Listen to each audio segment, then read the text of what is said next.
Yang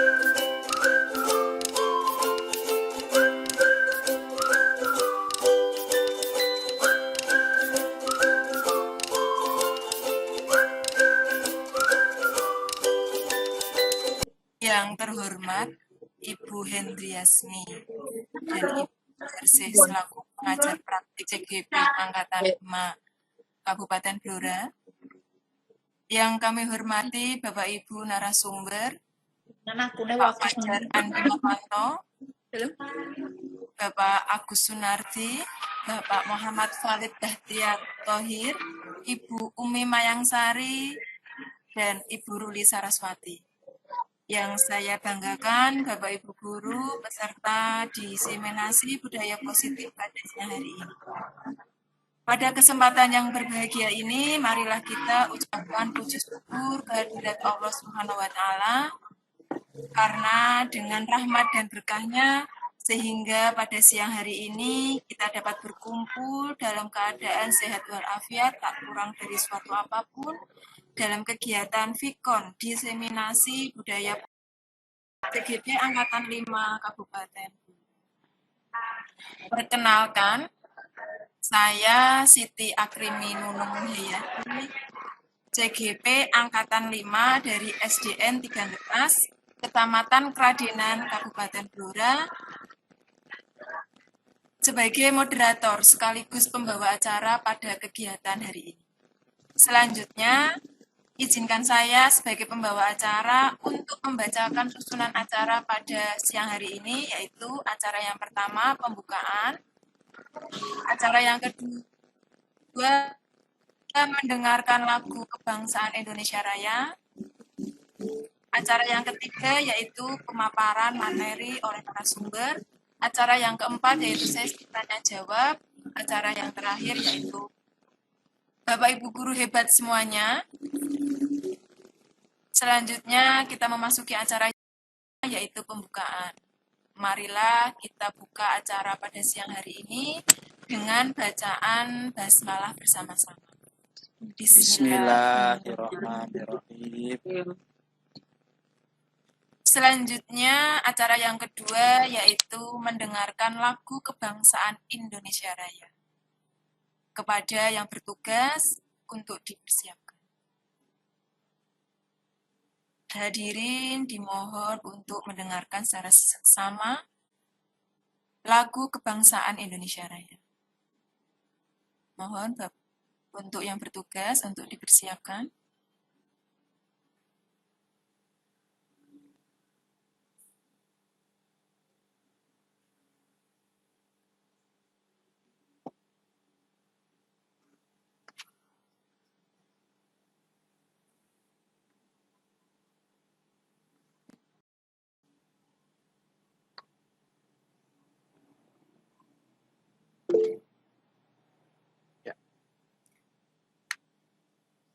Untuk Bapak Khalid Bahtiar, monggo.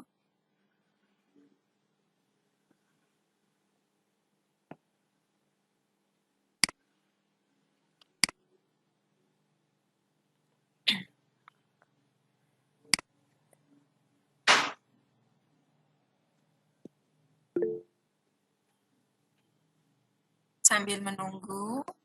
Ya. Sambil menunggu koneksi ada yang hilang. Ya, sambil menunggu persiapan oleh Pak Khalid, ya. Mohon bersabar sedikit Bapak Ibu, karena kelihatannya ini terkendala oleh jaringan, sehingga Bapak Khalid keluar dari Fikon ini. Monggo Pak Khalid.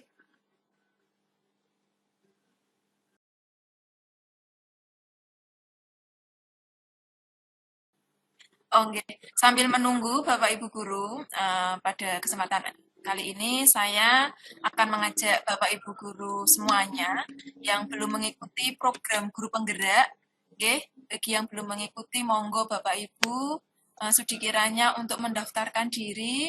Pada saat ini telah dibuka pendaftaran program Guru Penggerak Angkatan 8 Kabupaten Blora. Monggo untuk partisipasinya. Karena di sini kita akan mendapatkan ilmu yang lebih di dalam mengikuti program Guru Penggerak. Monggo semangatnya Bapak Ibu untuk mengikuti atau mendaftarkan diri untuk mengikuti program guru penggerak Angkatan 8 Kabupaten Blora.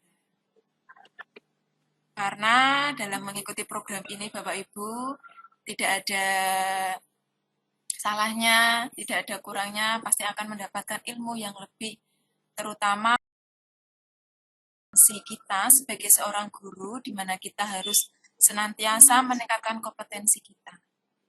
Pripun Bapak Valid? Ya, Bapak Ibu, mohon maaf karena ini kelihatannya masih terkendala oleh sinyal. Acara kita lanjutkan pripun Bapak Andi? Pak Valid sudah siap itu. Oh, sudah siap. Oke, monggo Pak Valid. Kita mendengarkan secara seksama lagu Kebangsaan Indonesia Raya. Mohon Bapak Ibu guru hadirin semuanya untuk mendengarkan secara seksama.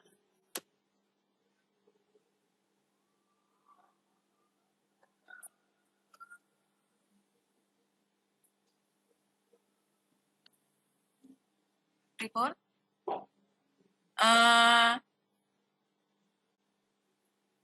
Bapak Ibu, karena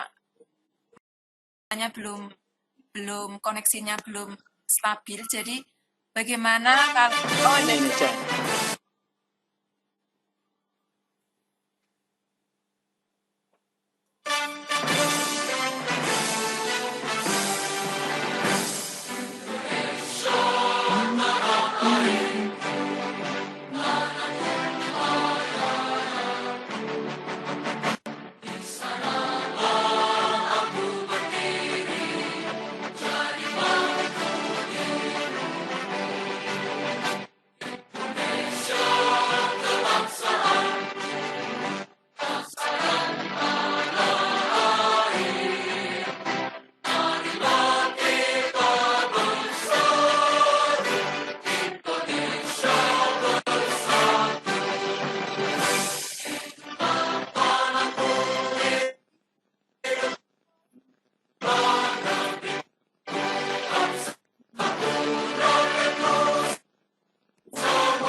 Bapak Adik, Bapak Guru hebat semuanya,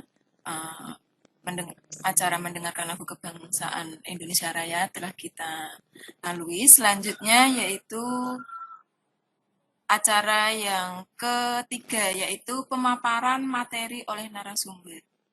Namun sebelum sesi pemaparan materi oleh narasumber, terlebih dahulu saya akan memperkenalkan Bapak Ibu narasumber pada kegiatan siang hari ini. Mohon kepada Bapak yang bertugas menampilkan slide.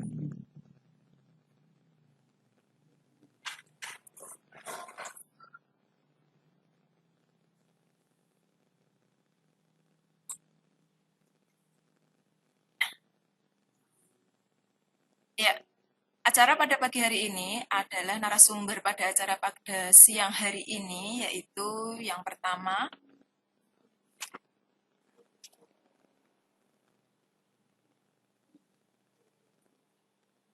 Bapak Fajar Andi Marwanto, yaitu CGP Angkatan 5 dari SDN 2 Getas. Halo Bapak Ibu guru hebat semuanya. Narasumber yang kedua yaitu Bapak Agus Sunardi, CGP Angkatan 5 dari SDN 2 Getas. Ya, Assalamualaikum Bapak Ibu guru hebat semuanya. Narasumber yang ketiga yaitu Bapak Valid Bahtiar Thohir, di SDN 3 Menden Rejo.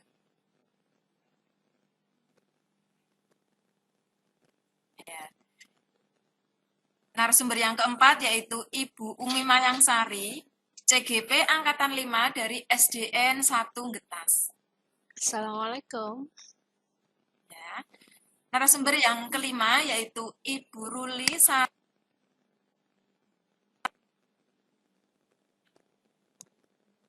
Gang Lebat. Assalamualaikum.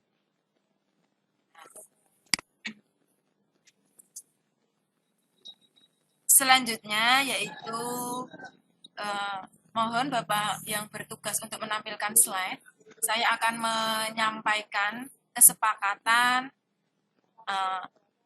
kegiatan pada siang hari ini. Monggo untuk ditampilkan slide.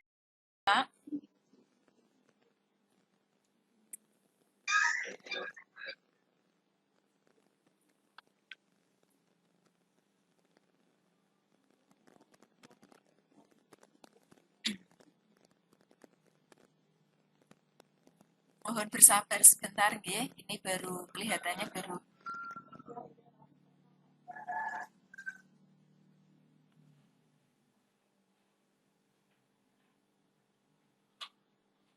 Ya. Langsung next. Di dalam acara kegiatan diseminasi budaya positif pada hari ini, adapun komitmen atau kesepakatan kegiatan pada hari ini yang pertama yaitu nyalakan kamera. Jadi Bapak Ibu dimohon untuk menyalakan kamera, kemudian matikan mic. Jadi ketika ada Bapak Ibu narasumber, ketika menyampaikan materi, Bapak Ibu semuanya hadirin pada kesempatan kali ini untuk mematikan mic terlebih dahulu. Kemudian kami mengharapkan Bapak Ibu untuk hadir seutuhnya di sini, memusatkan pikiran Bapak Ibu untuk sejenak untuk memikirkan hal yang lain, kita fokus ke dalam kegiatan pada siang hari ini. Kesepakatan atau komitmen yang selanjutnya yaitu menghargai waktu. Selanjutnya yaitu buat catatan di mana Bapak Ibu peserta kegiatan pada siang hari ini dapat membuat catatan sekiranya ada hal-hal yang penting yang harus Bapak Ibu catat. Selanjutnya Bapak Ibu dapat memaksimalkan chat. Jadi ketika Bapak Ibu ingin membuat pertanyaan atau ingin membuat ulasan terkait dengan kegiatan pada siang hari ini, Bapak Ibu dapat menyampaikannya di forum chat. Selanjutnya, Bapak Ibu juga dapat mengklik raise hand di Gmeet saat ingin bertanya. Jadi, gunakanlah raise hand ketika Bapak Ibu ingin mengungkapkan pertanyaan, ingin membuat pertanyaan untuk bagi kami narasumber atau namun Bapak Ibu, kesepakatan yang selanjutnya yaitu apabila ada gangguan teknis adalah hal yang biasa dalam sesi daring, jadi mohon untuk bertanya. Selanjutnya Bapak Ibu, yaitu pada acara hari ini, yaitu pemaparan materi oleh narasumber. Adapun materi yang akan disampaikan oleh Bapak Ibu narasumber adalah materi yang pertama, yaitu perubahan paradigma dari stimulus respon ke teori kontrol, akan disampaikan oleh Bapak Agus Sunardi. Materi disiplin positif dan motivasi perilaku manusia akan disampaikan oleh Bapak Fajar Andi Marwanto. Kemudian materi yang selanjutnya adalah kebutuhan dasar manusia yang akan disampaikan oleh Bapak Muhammad Valid Bahtiar Thohir. Kemudian materi 5 posisi kontrol akan disampaikan oleh Ibu Ruli Saraswati. Materi yang terakhir yaitu keyakinan kelas dan segitiga restitusi akan disampaikan oleh Ibu Umi Mayangsari. Bapak Ibu guru hebat semuanya. Selanjutnya adalah penyampaian materi. Adapun materi yang pertama yaitu paradigma dari stimulus respon ke teori kontrol yang akan disampaikan oleh Bapak Agus Sunardi. Kepada Bapak Agus Sunardi kami persilakan.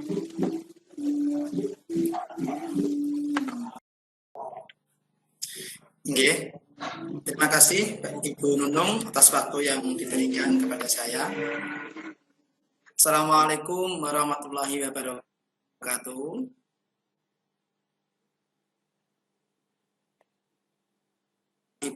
Ibu Hendriasni SPD MMPD dan Ibu Juarse SPD selaku pengajar praktek pada pendidikan guru penggerak angkatan 5 kali ini. Yang kami hormati Bapak Ibu Kepala Sekolah, serta Bapak Ibu Guru dan tenaga pendidikan, anggota KKG Gajah Mada, dan semua Bapak Ibu Guru yang hadir pada seminar pagi hari ini. Dan tak lupa yang kami banggakan Bapak Ibu Guru, rekan-rekan saya, calon guru penggerak Angkatan 5, Kecamatan Kladenan, Kabupaten Blora. Mohon izin sebelum saya mulai materi ini, saya ingin memperkenalkan diri dulu. Saya Agus Nardi, CGP Angkatan 5 dari SDN 2 Ketas.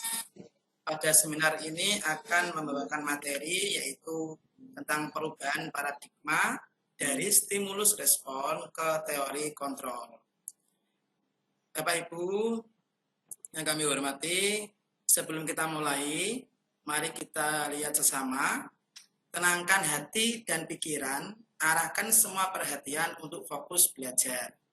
Hadirkan rasa ingin tahu, syukur, dan kebijaksanaan. Jadi hari ini Bapak Ibu Guru yang hebat semuanya, mari kita tenangkan hati dan pikiran, fokus untuk belajar pada pagi hari ini. Semoga materi ini mendapatkan berkah dari Allah Subhanahu wa Ta'ala. Next.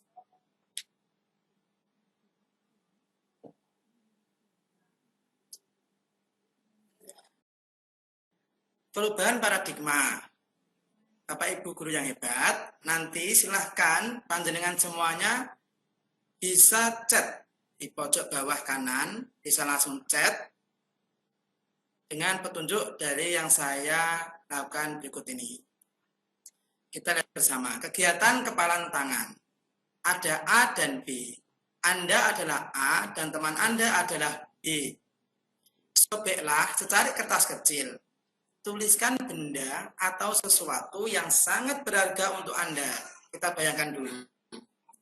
Letakkan di salah satu tangan Anda, ini Bapak Ibu, dan genggam benda sesuatu tersebut dengan segala daya, buatlah sebuah kepalan. Oke. Teman Anda itu adalah B. Mencoba dengan sekuat tenaga, dengan berbagai cara, untuk meminta Anda memberikan benda tersebut. Walaupun B itu mengancam, menghardik, merayu, menyuap, apa saja agar dapat membuka kepalan tangan Anda. Oke Bapak Ibu Guru yang hebat, silakan apa yang Anda lakukan jika menjadi yang A. Silakan isian di chat. Silakan Bapak Ibu. Oke Bu Hendri. Silakan monggo Bapak Ibu semuanya. Silakan. Jika Anda punya sesuatu Anda genggam, teman Anda membujuk, merayu, apa yang Anda lakukan? Apakah melepas atau tetap menutup, Bapak Ibu? Monggo, silakan dicat, Bapak Ibu Guru yang hebat semuanya. Oke, Bu Umi tetap menutup. Siap, Bu Umi. Berarti tetap menutup. Monggo, Bapak Ibu yang lain. Apa yang Anda lakukan? Bu Henry tetap akan menutup. Oke, bagus. Siap, Bu Henry.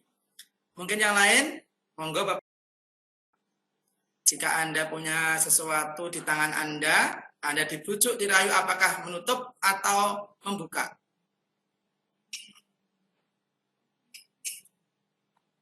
Bu Anis tetap menutup. Bagus, sip. Bagus Bu Anis ini. Mungkin Bu Anis, halo Bu Anis. Halo Bu Anis. Bisa mengungkapkan? Iya. Kenapa? Nggih, monggo Bu Anis. Silakan Bu Anis, monggo Ibu.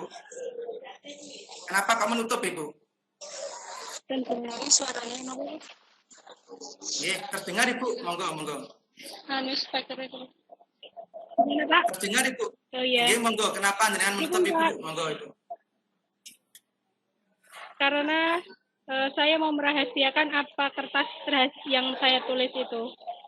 Oke, bagus itu. Terima kasih Ibu nggih atas waktunya, atas masukannya. Tetap menutup, Bu Ayu rezeki tetap menutup. Monggo Bu Ayu ini Bu Ayu. Bu Ayu monggo. Kenapa Mak tetap menutup Ibu?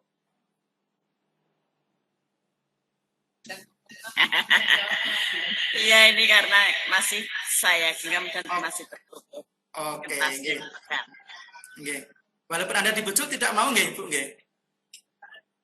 Dirayu nggak mau nggih dibujuk atau tetap bersiteguh nggih? Enggak, juga saya jawab. Oke, nggih. Terima kasih Ibu Ayu rezeki, terima kasih. Oke, Bapak Ibu semua. Konsisten bagus Ibu. Itu perubahan paradigmanya harus konsisten. Mungkin satu lagi, Bapak sekarang Bapak Agus Haryanto, silakan. Tuh. Tak menutup nggih, monggo. Bapak Agus Haryanto, dari Bapak satu, monggo. Dari Medan 3 ini nggih. Ya. Oh, tetap menutup karena mempertahankan apa yang saya punya, artinya pendiriannya tetap teguh. Oke, nggih Bapak Ibu, Bapak Agus terima kasih. Terima kasih. Nggih, terima kasih.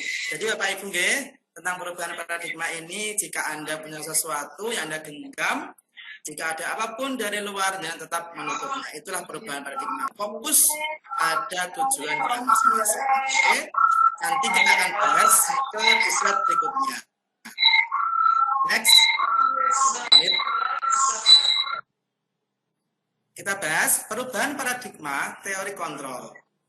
Ilusi kontrol ada 4 Bapak Ibu. Yang pertama itu adalah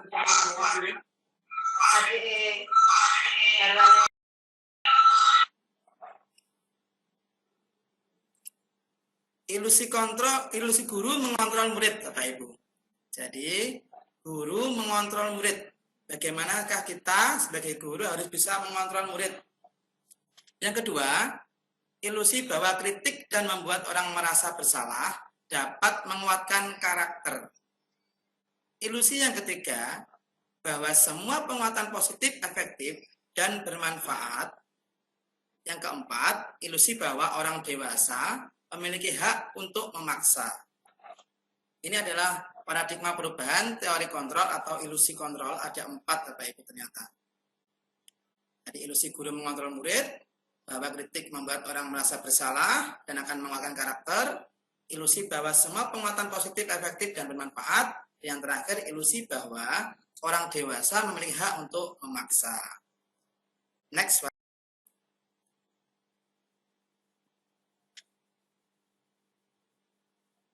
Oke. Yang terakhir yaitu perubahan paradigma stimulus respon teori kontrol. Siapa sesungguhnya yang memiliki kontrol Bapak Ibu? Kita lihat di sini. Stimulus respon dan teori kontrol kita sandingkan bersama. Apakah ada perbedaan atau tidak? Dari stimulus respon, kita mencoba mengubah orang agar berpandangan sama dengan kita. Itu stimulus respon Bapak Ibu. Ternyata di teori kontrol, kita harus berusaha memahami pandangan orang lain tentang dunia, tentang semuanya. Jadi tidak sama nggih Bapak Ibu nggih. Yang kedua, perilaku buruk dilihat sebagai suatu kesalahan. Tapi di teori kontrolnya, semua perilaku memiliki tujuan. Kalau yang respon tadi ada kesalahan, kontrol itu perilaku memiliki tujuan. Yang ketiga, orang lain bisa mengontrol saya. Jadi, kalau di stimulus respon itu orang lain bisa mengontrol saya. Kalau di teori kontrol, hanya Anda yang bisa mengontrol diri Anda. Seperti tadi, mengepal tadi. Jadi, kalau di respon, itu orang lain bisa membujuk, bisa merayu. Nah, kalau dikontrol, hanya jenengan yang bisa mengontrol diri Anda sendiri. Di fokus kata Bapak Agus tadi, fokus, dan Bu Yayu tadi ya, fokus. Lanjut, saya bisa mengontrol orang lain. Di teori kontrol, Anda tidak bisa mengontrol orang lain. Pemaksaan ada pada saat bujukan gagal. Kalau dikontrol, kolaborasi dan konsensus menciptakan pilihan-pilihan baru. Dan yang terakhir, model berpikir atau kalah. Nah, ini yang di teori kontrolnya adalah model berpikirnya menang dan menang. Tidak ada kalah. Maten nggih Bapak Ibu, itu dari saya, materi dari saya tentang perubahan paradigma dari stimulus respon ke teori kontrol. Mohon izin membawakan pantun, jalan-jalan ke kota Mekah, ingin sembahyang berlama-lama. Semoga materi ini membawa berkah, membawa rahmat untuk kita semua. Terima kasih Bapak Ibu. Jika ada salah kata, saya mohon maaf yang sebesar-besarnya. Saya akhiri, Assalamualaikum warahmatullahi wabarakatuh. Waalaikumsalam. Waalaikumsalam Monggo, Mari Bunung, Bapak saya Ibu kembalikan kita ke Bunung. beri aplaus bersama-sama. Ya.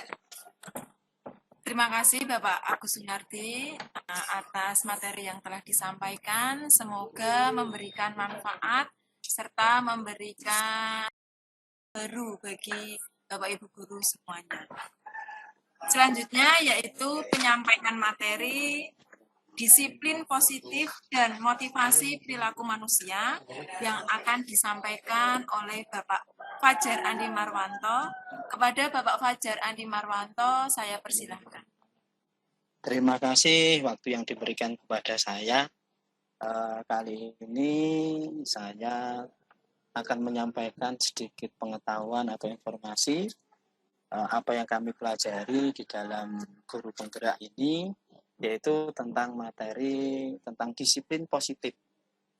Disiplin positif, ya, di konsep disiplin positif itu kebanyakan orang akan menghubungkan dengan kata disiplin dengan tata tertib, teratur, dan kepatuhan pada peraturan.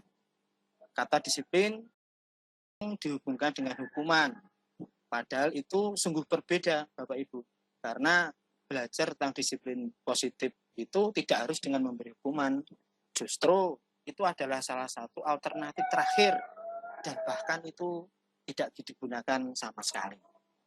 Bisa seperti itu, mari kita akan pelajari lebih lanjut tentang arti atau konsep dari disiplin tersebut. Next.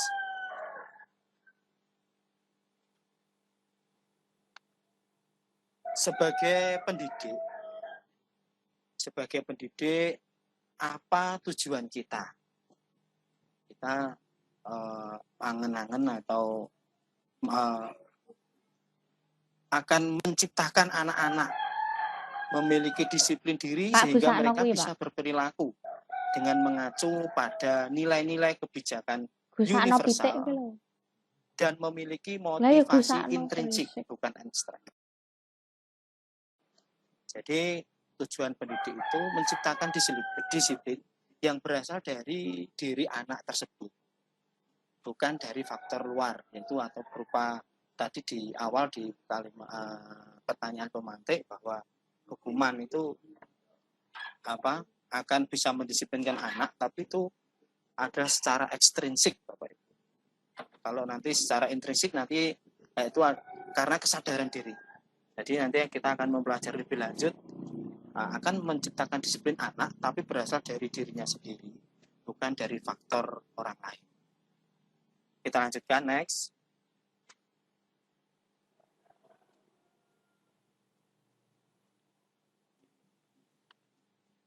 Motivasi perilaku manusia. Ini kita akan membahas tentang motivasi, dorongan perilaku manusia. Yang pertama, yang pertama adalah untuk menghindari ketidaknyamanan atau hukuman. Ini adalah tingkat terendah dari motivasi perilaku manusia.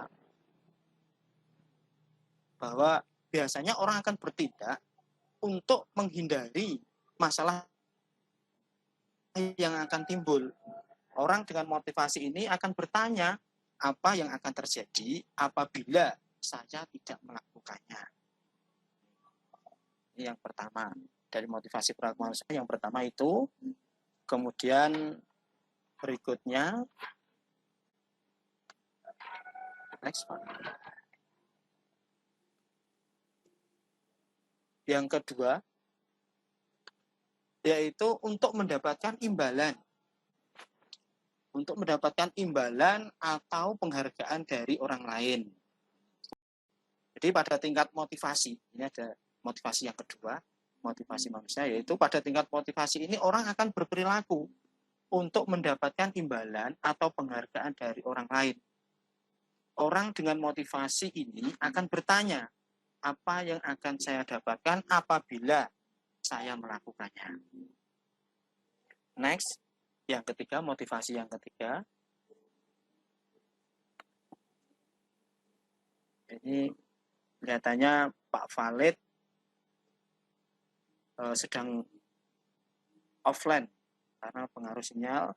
Jadi Bapak Ibu dalam kegiatan daring seperti ini apabila ada gangguan sinyal dan sebagainya itu suatu hal yang biasa, dan tadi sudah disampaikan di awal bahwa kegiatan seperti ini memang kadang-kadang bisa terjadi meskipun kita sudah menyiapkan jauh sebelumnya. Jadi kita mohon maaf. Mungkin Pak Agus Sunardi bisa next bisa menampilkan share screen. Atau ini Pak Arit sudah mulai lagi. Terima kasih. Ya, saya ulangi, motivasi yang ketiga untuk menjadi orang yang mereka inginkan dan menghargai diri sendiri dengan nilai-nilai yang mereka percaya. Mereka melakukan sesuatu karena nilai-nilai yang mereka yakini dan hargai. Dan mereka melakukannya karena mereka ingin menjadi orang yang melakukan nilai-nilai yang mereka yakini tersebut. Ini adalah motivasi yang akan membuat seseorang memiliki disiplin positif. Karena motivasi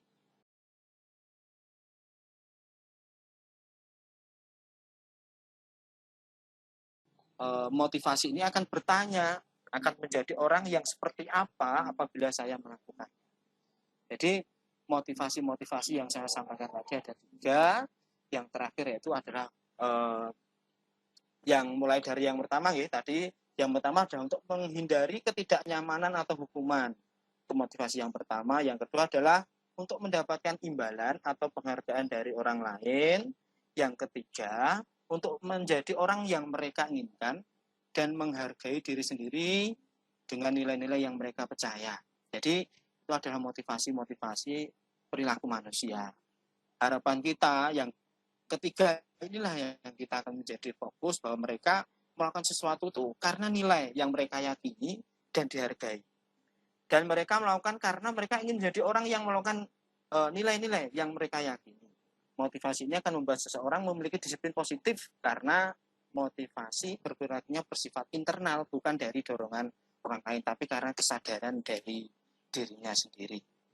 Orang yang motivasi ini akan bertanya, ini akan orang yang seperti apa, orang menjadi orang yang seperti apa apabila saya melakukan. Itu Bapak Ibu materi yang bisa kami sampaikan yaitu tentang kedisiplinan atau disiplin positif serta motivasi perilaku manusia. Jadi dari materi yang saya sampaikan berikanlah kesadaran diri terutama untuk kita sendiri, menyadari bahwa disiplin itu penting, bukan karena hukuman, bukan karena dari pujian orang lain, dan itu ditanamkan kepada anak didik kita untuk mendisiplinkan dirinya masing-masing secara kesadaran. Itu yang bisa kami sampaikan pada kegiatan ini. Nanti bisa disambung lagi dalam kegiatan berikutnya. Terima kasih waktu yang diberikan kepada saya. Salam guru penggerak. Kepada Bu Nunung, waktu dan tempat kami kembalikan. Ya, terima kasih Bapak Fajar Andi Marwanto atas materi yang telah dipaparkan. Semoga memberikan banyak manfaat kepada kita semua. Selanjutnya yaitu penyampaian materi Yang ketiga yaitu kebutuhan dasar manusia yang akan disampaikan oleh Bapak Muhammad Khalid Bahtiar Thohir. Kepada Bapak Khalid Bahtiar Thohir, kami persilahkan.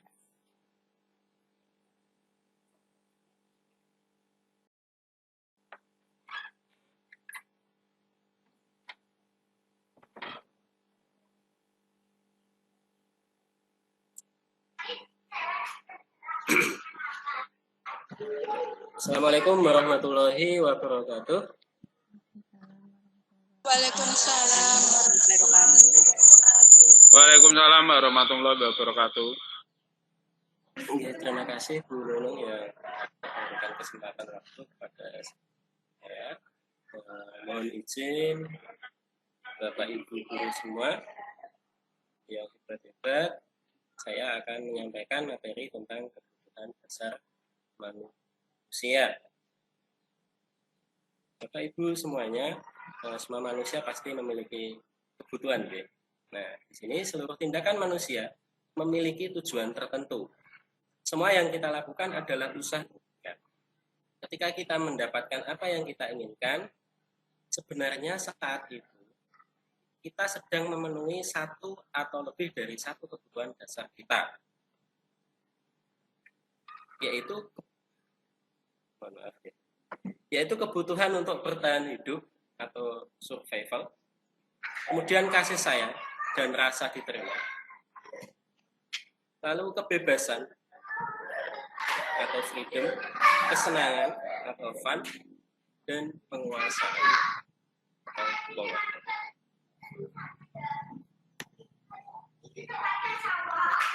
Kebutuhan dasar manusia ada 5 semuanya. Yang pertama yaitu kebutuhan bertahan hidup. Kebutuhan bertahan hidup adalah kebutuhan yang bersifat fisiologis untuk bertahan hidup. Misalnya kesehatan, rumah, dan makanan. Komponen psikologis pada kebutuhan ini meliputi kebutuhan akan perasaan aman. Jadi kebutuhan dasar manusia ini pasti dimiliki oleh semua orang. Yang kebutuhan yang kedua yaitu cinta dan kasih sayang atau kebutuhan untuk diterima. Kebutuhan ini dan 3 kebutuhan berikutnya adalah kebutuhan psikologis. Kebutuhan untuk mencintai dan memiliki meliputi kebutuhan akan hubungan dan koneksi sosial. Kebutuhan untuk memberi dan menerima kasih sayang, dan kebutuhan untuk merasa menjadi bagian dari suatu kelompok. Anak-anak yang memiliki kebutuhan dasar kasih sayang dan rasa diterima yang tinggi, biasanya ingin disukai dan diterima semuanya. Mereka juga akrab dengan orang tuanya. Biasanya, mereka belajar karena suka pada gurunya. Bagi mereka, teman sebaya sangatlah penting. Mereka juga biasanya suka bekerja dalam kelompok. Jadi pada kebutuhan ini, misalnya pada anak, mereka ingin menunjukkan dirinya sehingga mereka mendapatkan rasa cinta, rasa kasih sayang yang membuat dirinya itu merasa nyaman. Kebutuhan yang ketiga yaitu penguasaan atau kebutuhan pengakuan atas kemampuan. Kebutuhan ini berhubungan dengan kekuatan untuk mencapai sesuatu, menjadi kompeten, menjadi terampil, diakui atas prestasi dan keterampilan kita, didengarkan dan memiliki rasa harga diri. Kebutuhan ini meliputi yang dianggap berharga, bisa membuat perbedaan, bisa membuat pencapaian, kompeten, diakui, dan dihormati. Dalam pemenuhan ini tentu ingin dipenuhi kebutuhannya agar dapat dihargai oleh orang lain.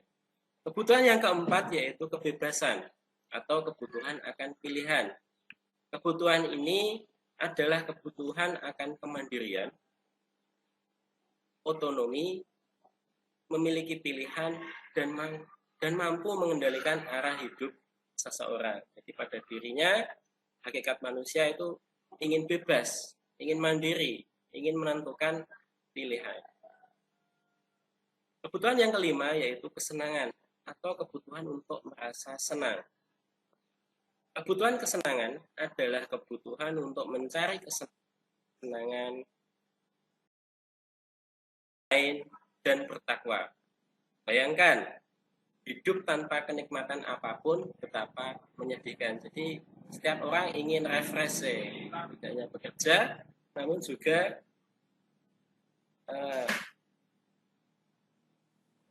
ingin senang agar kebutuhannya itu terpenuhi, maka dia melakukan refreshing sesuai dengan hobi dan minatnya. Pleasure menghubungkan kebutuhan akan kesenangan dengan belajar. Demikian materi yang dapat saya sampaikan yang berhubungan dengan 5 kebutuhan dasar manusia untuk menyampaikan materi berikutnya. Terima kasih. Bu. Saya kembalikan waktunya. Mohon maaf bila mungkin kurang tepat dalam menyampaikan. Wassalamualaikum warahmatullahi wabarakatuh. Waalaikumsalam warahmatullahi wabarakatuh. Terima kasih Bapak Khalid. Waalaikumsalam warahmatullahi wabarakatuh. Materi yang telah disampaikan semoga memberi manfaat kepada Bapak Ibu semuanya. Bapak Ibu, supaya tidak kelihatan tegang, sekali lagi saya akan menyampaikan, akan mengajak Bapak Ibu guru semuanya yang belum bergabung dalam program guru penggerak Angkatan 8 Kabupaten Blora, yang tentunya pada program guru penggerak ini banyak manfaatnya, terutama dapat meningkatkan kompetensi kita sebagai guru, yang dimana kita sebagai guru harus senantiasa mau bersemangat untuk meningkatkan kompetensi kita tentunya sebagai seorang guru. Adapun Bapak Ibu, sekali lagi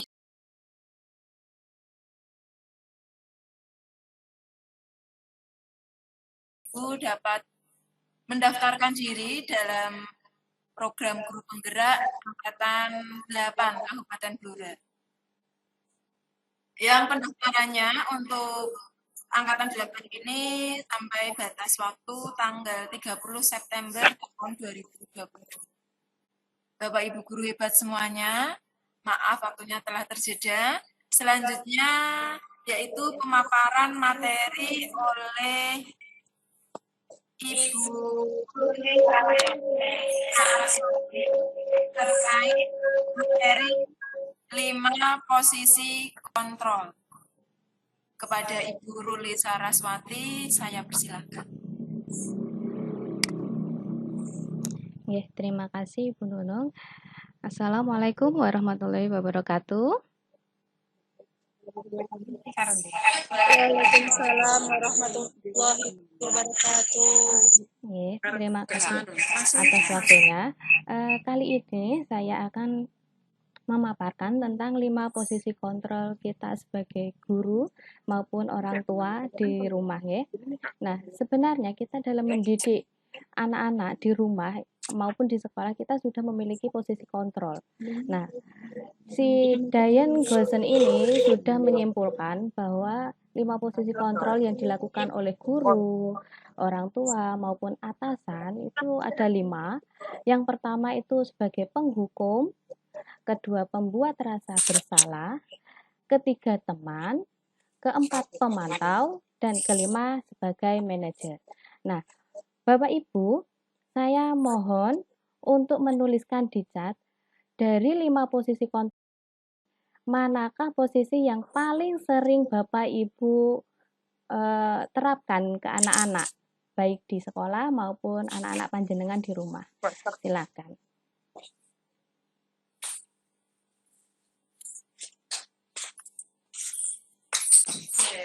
Monggo dijawab di chat ya Bapak Ibu.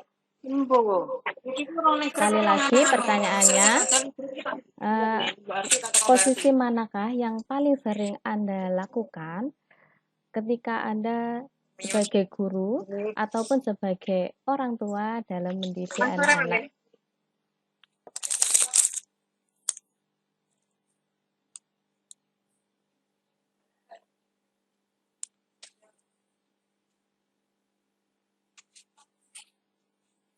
Monggo Bapak Ibu ditunggu chatnya.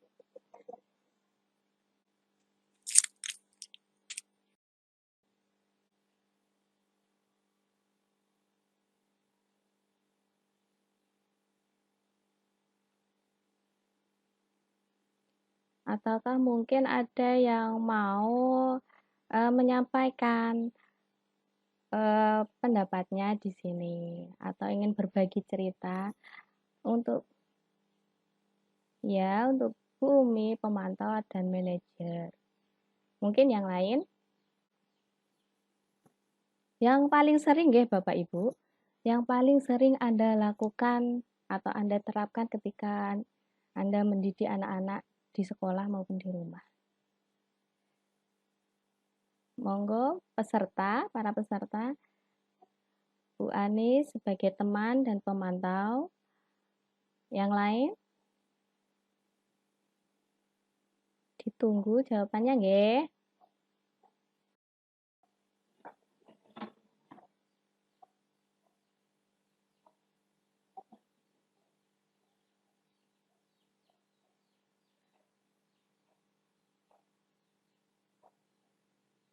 Bu Anis juga sebagai manajer, nggih. Terus yang lain mungkin ada yang mau berbagi cerita ketika Anda menerapkan posisi kontrol. Ini sudah sering kita lakukan setiap hari sebenarnya, nggih.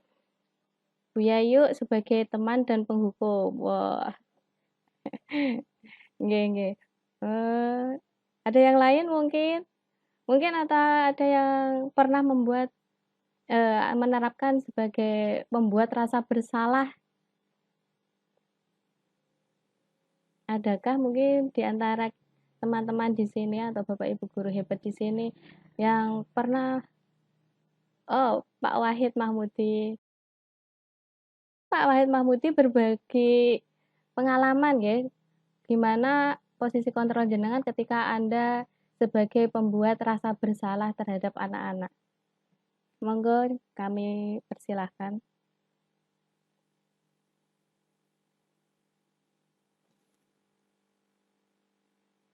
Pak Wahid Mahmudi.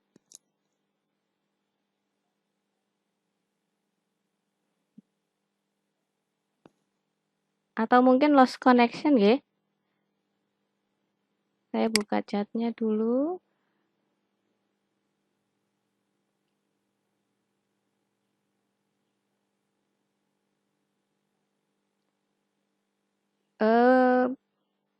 Ada teman yang lain mungkin? Bu Nunung Akrimi sebagai pembuat rasa bersalah. Bu Sugu, mohon untuk berbagi pengalamannya Ibu tentang posisi kontrolnya sebagai teman dan pemantau serta manajer.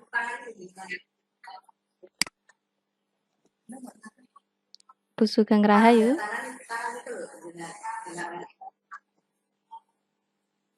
Monggo Pak Wahid atau Bu Sugeng Rahayu dulu. Gimana Bu?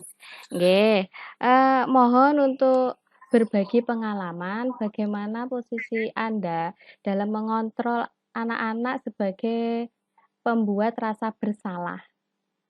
Monggo Pak Mudi untuk sekedar sharing, berbagi dengan teman-teman. Mungkin ini posisi kontrolnya sangat efektif untuk anak-anak atau gimana gitu.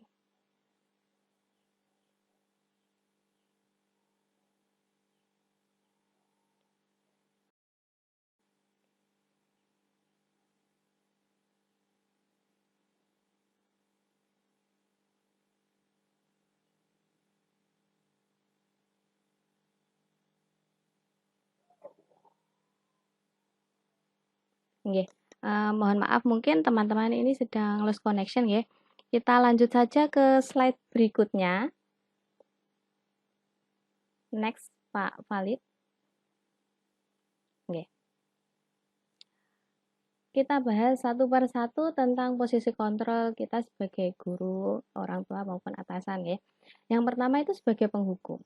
Penghukum itu, seorang penghukum itu biasanya menggunakan hukuman fisik maupun verbal. Jadi hukuman itu tidak hanya sekedar hukuman fisik, namun bisa juga hukuman secara verbal, mengatakan bahwa ia bodoh atau menuduh dia sebagai anak yang nakal, atau bahkan membuat dia sangat terpuruk hingga dia bisa saja tidak masuk sekolah gitu nggih.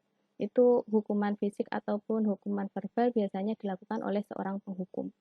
Yang kedua, membuat orang merasa bersalah. Biasanya ini gurunya akan bersuara lebih lembut, membuat anak itu merasa bersalah. Oh, apa yang telah dilakukan anak ini, dia akan merasa bersalah.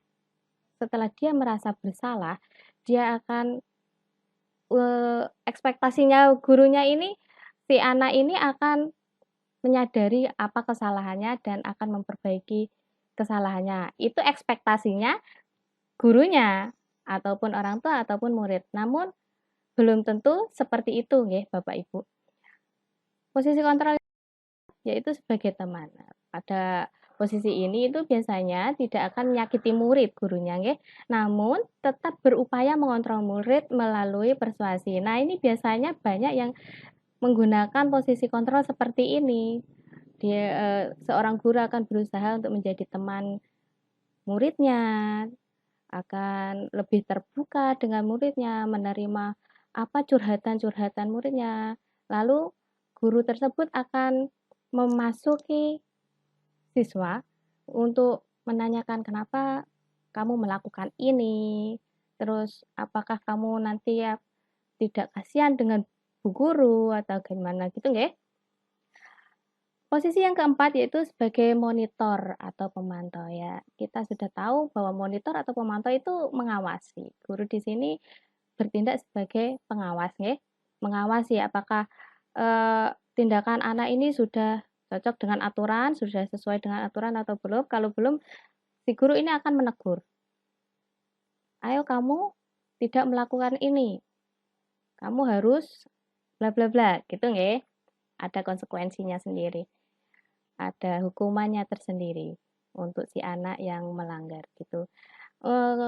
Posisi kontrol yang kelima yaitu sebagai manajer. Nah, respon yang menunjukkan tanggung jawab guru ini dalam posisi terakhir yaitu manajer. Manajer itu posisi mentor atau guru itu berbuat sesuatu bersama dengan murid, mempersilahkan murid mempertanggungjawabkan perilakunya, mendukung murid agar dapat menemukan solusi atas permasalahannya. Nonton nggih Bapak Ibu. Itulah 5 posisi kontrol dalam menurut Diane Goshen. Nah, posisi-posisi kontrol ini akan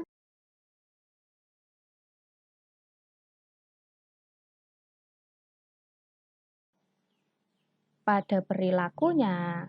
Nonton nggih Bapak Ibu. Nah, kita akan bahas satu persatu dari 5 posisi kontrol ini.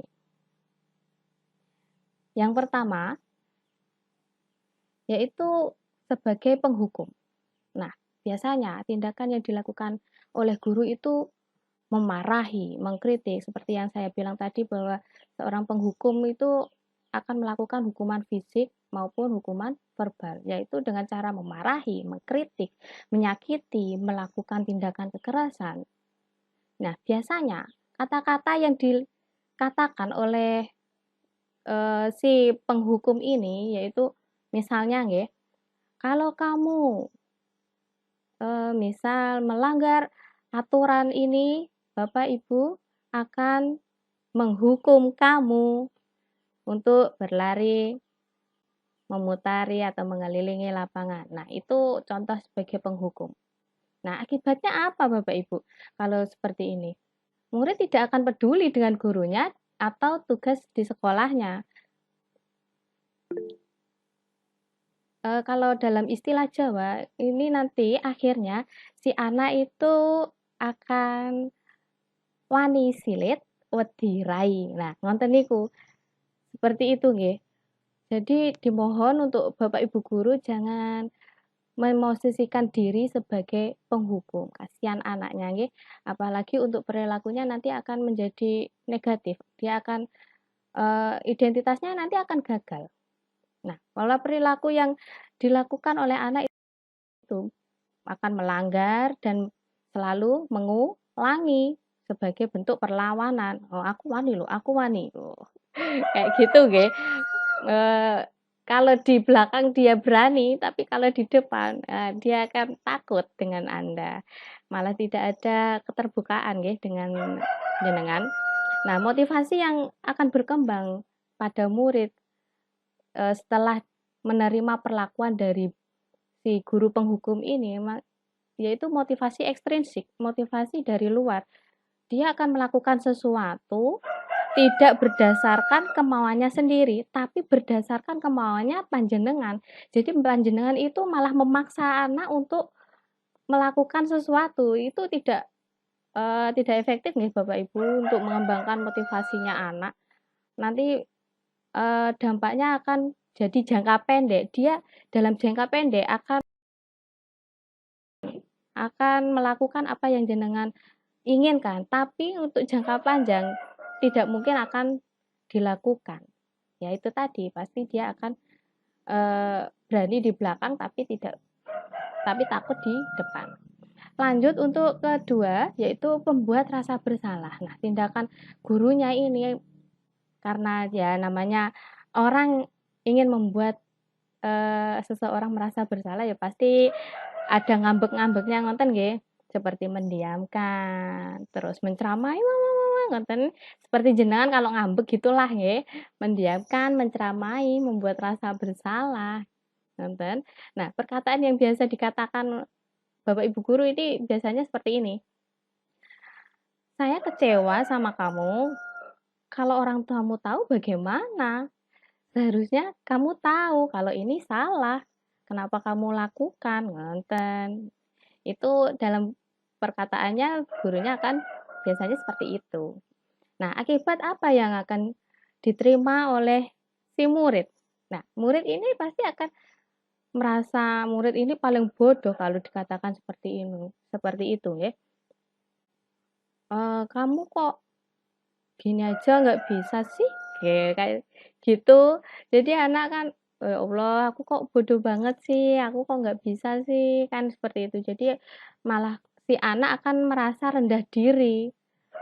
Nggak bagus juga nggih untuk anak kalau seperti itu. Kita harus malah meninggikan hatinya nggih, jangan sampai membuat anak untuk rendah diri, merasa rendah diri, ngoten. Nah, pola perilaku yang akan dilakukan anak setelah menerima kontrol sebagai pembuat rasa akan merasa rendah diri, kurang percaya diri, cemas, ya khawatir, takut nanti salah lagi, takut nanti aku dibilang bodoh, takut aku nanti dibilang nakal, seperti itu nggih. Motivasi yang akan berkembang yaitu motivasi ekstrinsik. Kenapa motivasi ekstrinsik? Karena dia akan melakukan sesuatu itu berdasarkan panjenengan, tergantung dari perkataan panjenengan. Kalau panjenengan bilang bagus ya nanti sudah baik, sudah benar, dia akan melakukannya. Tapi kalau jenengan bilang, oh ini salah, itu salah, ini salah. Nah, itu akan membuat si anak ini merasa rendah diri dan tidak akan melakukan apa yang ingin Anda terapkan ke anak ini nggih.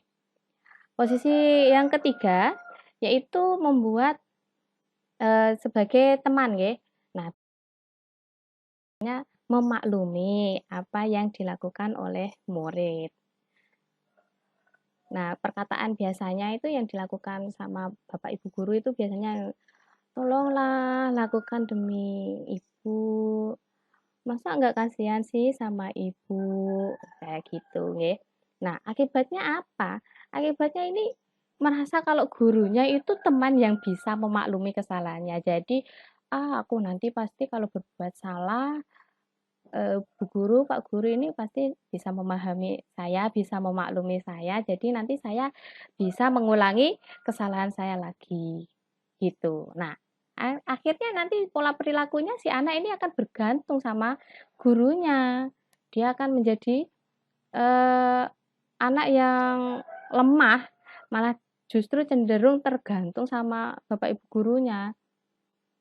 Motivasi yang berkembang teman-teman yaitu motivasi ekstrinsik, yaitu tadi dia akan melakukan sesuatu karena gurunya. Kalau gurunya selalu memaklumi, ya dia akan berbuat apa yang diinginkan oleh bu guru karena dia merasa kalau gurunya itu baik hati, dia merasa gurunya itu wah temanku banget ini.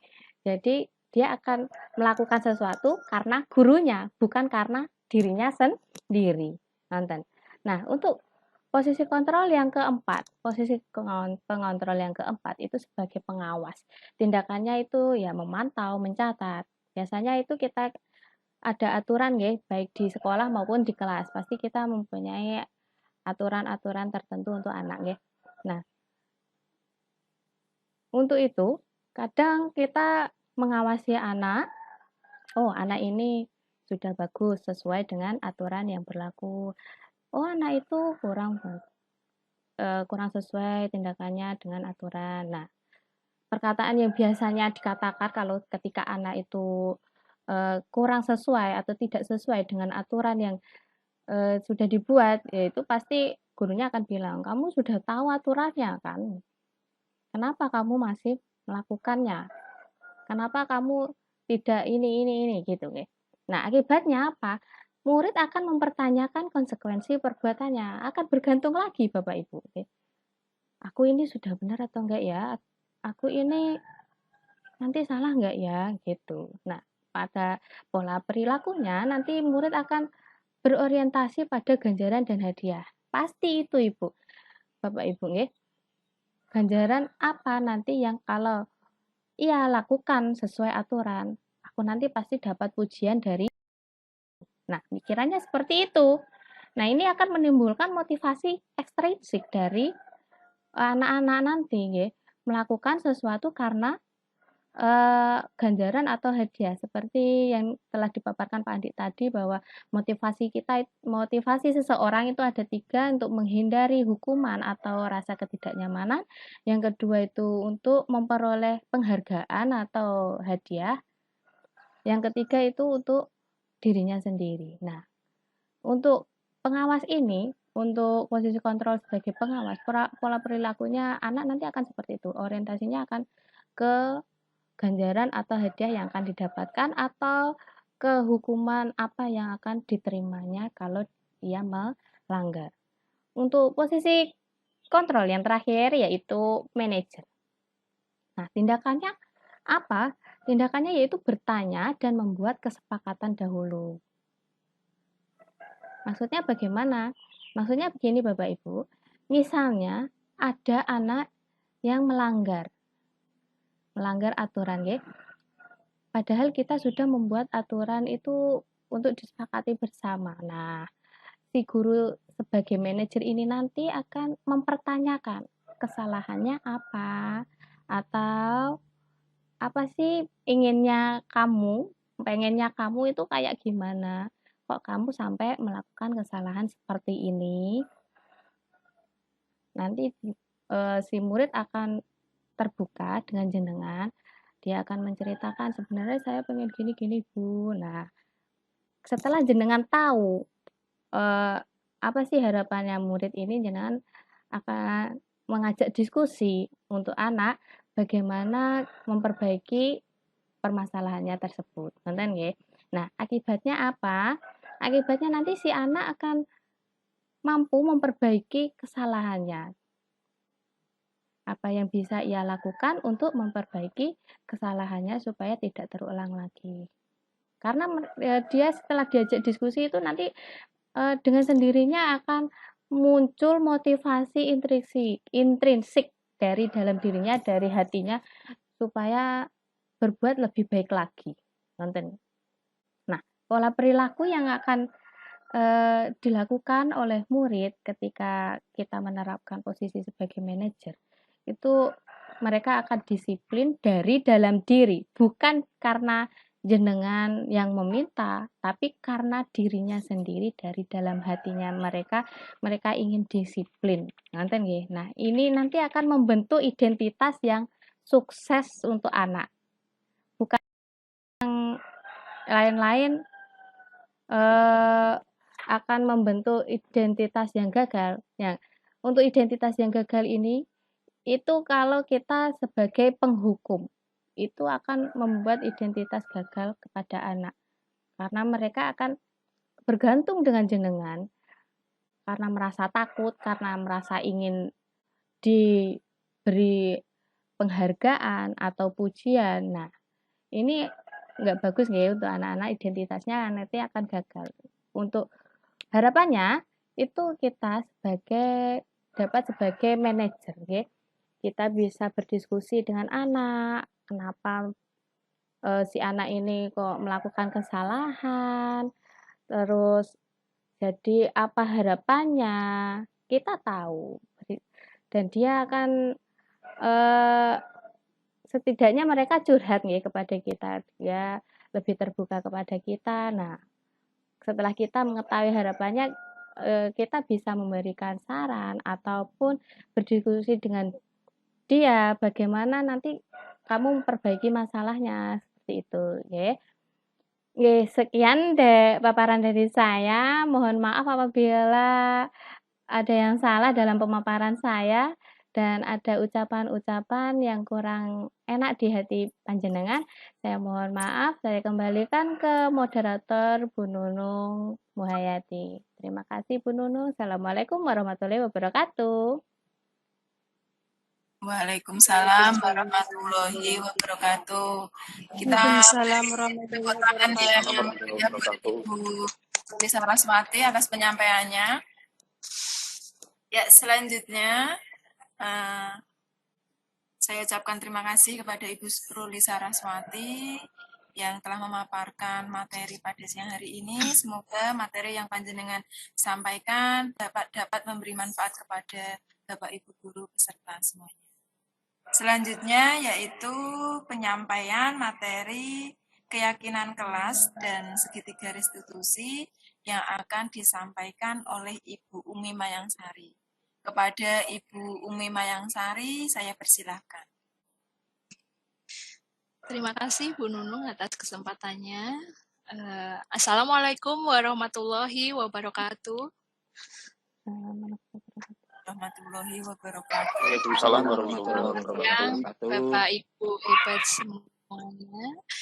Dalam kesempatan ini saya akan menyampaikan tentang keyakinan kelas dan restitusi. Tentunya ini kaitannya dengan budaya positif. Mohon izinnya untuk berbagi ilmu yang sudah saya dapatkan, karena ilmu itu seperti pohon yang tak berbuah jika tidak diamalkan dan dibagikan. Nah, keyakinan kelas. Mengapa tidak peraturan saja? Mengapa harus keyakinan kelas? Mungkin ini bertanya-tanya ya Bapak Ibu. Kalau peraturan kelas sudah sering kita dengar di sekolah maupun di kelas. Nah, dalam kesempatan ini saya akan menyampaikan tentang apa itu keyakinan kelas dan mengapa kita harus memiliki keyakinan kelas. Untuk mendukung motivasi intrinsik yang sudah disampaikan oleh teman-teman tadi, bahwa kembali lagi ke nilai-nilai atau keyakinan lebih menggerakkan seseorang untuk melakukan sesuatu dibandingkan dengan serangkaian peraturan-peraturan itu sendiri.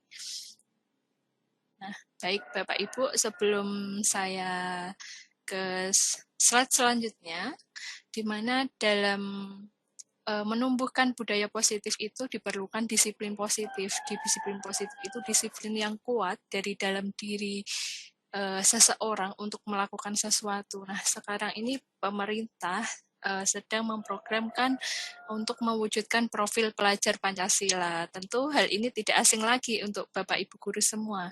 Coba Bapak Ibu guru, saya ingin tahu profil pelajar Pancasila yang Bapak Ibu tahu itu apa saja, bisa dituliskan di chat atau disampaikan secara langsung. Apa itu saja profil pelajar Pancasila? Karena kita sebagai guru perlu mengetahui karena itu adalah sebuah nilai-nilai kebajikan di mana diyakini untuk pendidikan yang lebih baik di Indonesia. Perlu adanya mewujudkan profil pelajar Pancasila yang diinternalisasi dalam pendidikan atau pembelajaran.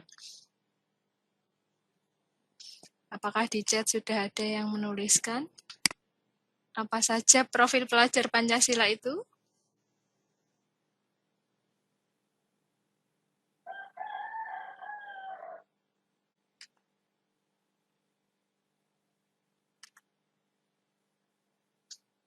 Halo, Bapak Ibu semua. Oh, okay. Ini sudah ada Bu Sri Purwati. Beriman, bertakwa kepada Tuhan Yang Maha Esa. Kemudian berakhlak mulia, berkebinekaan global, bergotong royong, mandiri, bernalar kritis, dan kreatif. Baik, Bapak Ibu, benar sekali, guys. Sri Purwati yang sudah merespon. Luar biasa sekali jawabannya. Nah, itu adalah mengandung nilai-nilai kebajikan. Kenapa? Karena diyakini bahwa dengan profil pelajar Pancasila, pendidikan Indonesia bisa lebih baik lagi untuk membentuk karakter anak. Di mana kemudian selanjutnya Pak Fahid, terkait keyakinan akan lebih memotivasi seseorang dari dalam, yaitu motivasi secara internal, sehingga seseorang lebih tergerak, tersemangat untuk menjalankan keyakinannya, daripada hanya sekedar mengikuti serangkaian peraturan yang mengatur mereka harus berlaku begini atau begitu, sehingga membuat ketidaknyamanan atau keterpaksaan saja. Nah, Bapak Ibu, budaya positif itu bisa dilakukan dengan menyusun keyakinan di kelas. Biasanya kita kan menyusun peraturan kelas ketika awal pembelajaran di awal semester. Nah, di sini lebih pentingnya lagi membuat keyakinan kelas, tujuannya agar anak-anak itu benar-benar meyakini nilai itu tuh sangat penting untuk dirinya sehingga bisa melakukan hal itu secara sadar tanpa paksaan. Nah, bagaimana cara membuat keyakinan kelas itu? Yang pertama adalah keyakinan kelas itu hendaknya bersifat abstrak, maksudnya bersifat lebih abstrak daripada peraturan. Biasanya kalau peraturan itu lebih rinci dan konkret. Kemudian dituliskan berupa pernyataan yang universal atau umum. Kemudian pernyataan keyakinan kelas senantiasa dibuat dalam bentuk yang positif. Jadi dihindari kata negatif, misalkan jangan mencoret tembok, misalkan seperti itu, dihindari ya. Hal yang positif, misalkan menjaga kebersihan, menjaga keamanan, seperti itu. Kemudian keyakinan kelas hendaknya tidak terlalu banyak, sehingga mudah diingat dan dipahami oleh semua warga kelas. Selanjutnya, keyakinan kelas itu sebaiknya sesuatu yang mudah diterapkan di lingkungan sesuai dengan kondisi sekolah masing-masing atau kondisi kelasnya masing-masing. Kemudian, semua warga kelas ikut berkontribusi dalam pembuatan keyakinan kelas, di mana yang membuat bukan guru atau bukan murid saja, tetapi berkolaborasi antara guru dan murid, membuat kesepakatan menjadi suatu keyakinan kelasnya. Kemudian, bersedia meninjau kembali keyakinan kelas sesuai dengan kebutuhan dan kondisi. Jadi ditinjau kembali keyakinan kelas, jika ada sesuatu yang butuh untuk diperbaiki, bisa diperbaiki, sebuah reflektif seperti itu. Kemudian berikut saya tampilkan implementasi dari keyakinan kelas di kelas saya, di mana setiap anak saya kelompokkan untuk berdiskusi. Mereka bebas berpendapat. Pertama, saya menyampaikan apa itu keyakinan kelas, mengapa harus keyakinan kelas dan bukan peraturan, dan manfaat keyakinan kelas itu apa. Kemudian anak-anak saya kelompokkan untuk menyampaikan pendapat atau ide agar pembelajaran itu lebih nyaman, aman, dan menyenangkan untuk kelas kita. Kemudian setelah berdiskusi, anak-anak menuliskan kesepakatan di dalam kertas, kemudian ditempelkan ke depan, kemudian membimbing anak-anak apakah membacakan satu persatu ide atau pendapat dari masing-masing kelompok, apakah semua sepakat? Kalau sepakat berarti kita harus menyepakati. Kemudian dari kesepakatan itu dibentuklah sebuah poster keyakinan kelas agar lebih menarik dan mengingatkan anak. Poster ini ditempel di ruang kelas, di mana dalam keyakinan kelas itu, di mana anak-anak ada yang menyampaikan seperti ini, berdoa sebelum sudah belajar, membaca surat pendek juz amma sesuai jadwal, berdoa makan sebelum istirahat. Nah, itu diringkas menjadi keyakinan beriman dan bertakwa kepada Tuhan. Nah, untuk tampaknya ya konkretnya ya berdoa sebelum sudah belajar, kemudian baca surat pendek, berdoa makan sebelum istirahat. Kemudian ada yang keyakinan kedua saling menghormati, misalkan membiasakan salam, senyum, sapa, sopan, santun atau yang dikenal dengan 5S. Kemudian masuk kelas tepat waktu. Nah, itu termasuk menghormati karena menghargai dirinya dan orang lain. Dan masih banyak lagi keyakinan kelas yang disesuaikan dengan kondisi kelas masing-masing, sehingga terciptalah lingkungan belajar yang positif, aman, nyaman, dan menyenangkan, seperti itu. Baik, Bapak Ibu, kemudian untuk selanjutnya, ini adalah bukti-bukti dokumentasi pelaksanaan keyakinan kelas beriman dan bertakwa kepada Tuhan, di mana anak sebelum belajar membaca doa, kemudian dilanjut membaca surat pendek juz amma. Biasanya satu hari itu bisa disesuaikan, bisa 2 atau sesuai jadwal seperti itu. Kemudian berdoa makan sebelum istirahat, di mana di sini juga terkait dengan profil pelajar Pancasila bahwa nilai beriman bertakwa kepada Tuhan Yang Maha Esa. Kemudian selanjutnya, ini adalah dokumentasi saling menghormati. Salah satu yang sudah dilakukan yaitu masuk kelas tepat waktu karena menghormati dirinya dan menghormati orang lain. Kemudian masuk dengan mengucapkan salam, senyum, sapa, sopan, dan santun. Seperti itu. Kemudian pelaksanaan keyakinan kelas yang ketiga adalah semangat belajar dengan guru memberikan metode dan strategi yang bervariasi dan menarik yang berpihak pada murid. Anak-anak akan semangat untuk belajar. Hal ini bisa dilihat di sini dengan belajar bilangan bulat, diberikan kartu-kartu, ada bilangan bulat positif dan negatif, kemudian ada tanda, kemudian ada 2 anak yang bertugas di depan mengambil acak bilangan itu, kemudian yang lain mengerjakan sesuai petunjuk gurunya, misalkan Galang mendapatkan bilangan negatif 20, yang satu anak putri misalnya mendapatkan bilangan 20. Nah, gurunya beri petunjuk dan mengambil tanda. Misalkan yang diambil ternyata penjumlahan. Berarti Galang ditambah putri. Nah, anak-anak yang lain langsung segera mengerjakan. Nah, yang sudah nanti dikasih waktu, kemudian anak-anak yang benar bisa angkat tangan seperti itu.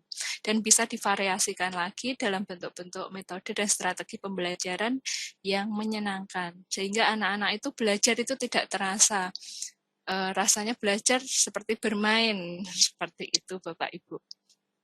Kemudian ada pelaksanaan keyakinan kelas, menjaga kebersihan diri dan kelas. Yang sudah dilaksanakan yaitu melaksanakan piket sesuai jadwal, kemudian membersihkan lingkungan kelas, seperti taman, depan kelas. Kemudian ada Jumat bersih, di mana di sini ada kuku. Jadi memeriksa kebersihan kuku. Setiap hari Jumat diperiksa kebersihan kukunya. Kemudian mencuci tangan ketika istirahat, seperti itu. Jadi ini nilai keyakinan yang sudah dilaksanakan. Kemudian, next. Pelaksanaan keyakinan kelas yang bersikap positif. Misalkan saja membiasakan dalam mengucapkan tolong, maaf, dan terima Kemudian mengembalikan barang sesuai tempatnya, misalnya mengembalikan sepatu ya di rak sepatu, mengembalikan buku di rak bukunya, seperti itu Bapak Ibu. Terkait keyakinan kelas yang sudah dilaksanakan. Kemudian ini juga ada contoh dari teman yang lain terkait implementasi keyakinan kelas, di mana keyakinan kelas itu disusun bersama, tidak hanya guru yang menyusun ataupun murid saja yang menyusun, tetapi berkolaborasi, kesepakatan bersama. Next. Nah, ini juga ada bentuk pelaksanaan keyakinan kelas seperti sholat duha pagi hari dan melaksanakan piket kelas.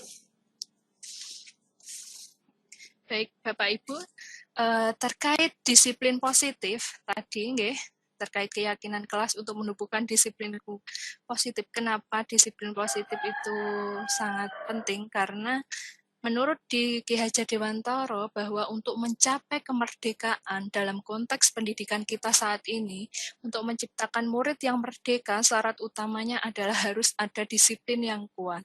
Nah, disiplin yang dimaksud adalah disiplin diri, motivasi internal. Jika kita tidak memiliki motivasi internal, maka barulah memerlukan pihak lain untuk mendisiplinkan kita, yaitu motivasi eksternal, seperti itu. Nah, sebagai pendidik, tujuan kita adalah menciptakan anak-anak memiliki disiplin diri, sehingga mereka bisa berperilaku mengacu pada nilai-nilai kebajikan universal dan memiliki motivasi secara internal. Nah, terkadang dalam melaksanakan keyakinan kelas itu terjadi pelanggaran. Pasti itu Bapak Ibu. Tidak mungkin semua anak itu melaksanakan keyakinan kelasnya. Nah, ini perlu ada suatu tindakan. Seperti yang sudah dipaparkan oleh Bapak Ibu sebelumnya, narasumber sebelumnya, bahwa ada tindakan guru, posisi guru dalam menghadapi anak yang melakukan kesalahan, dan bagaimana motivasinya seperti itu. Nah, disinilah diperlukan restitusi. Nah, restitusi itu apa? Adalah salah satu cara untuk mewujudkan disiplin positif. Di mana ini restitusi itu menurut Gosen, proses menciptakan kondisi bagi murid untuk memperbaiki kesalahan mereka, sehingga mereka bisa kembali pada kelompok mereka dengan karakter yang lebih kuat, seperti itu. Kemudian Chelsom Gosen juga mengatakan bahwa restitusi itu adalah proses kolaboratif yang mengajarkan murid untuk mencari solusi untuk masalahnya dan membantu murid berpikir tentang orang seperti apa yang mereka inginkan dan bagaimana mereka harus memperlakukan orang lain, seperti itu. Kemudian, next. Manfaat restitusi ini adalah membantu murid menjadi lebih memiliki tujuan, disiplin positif, memulihkan dirinya setelah berbuat salah.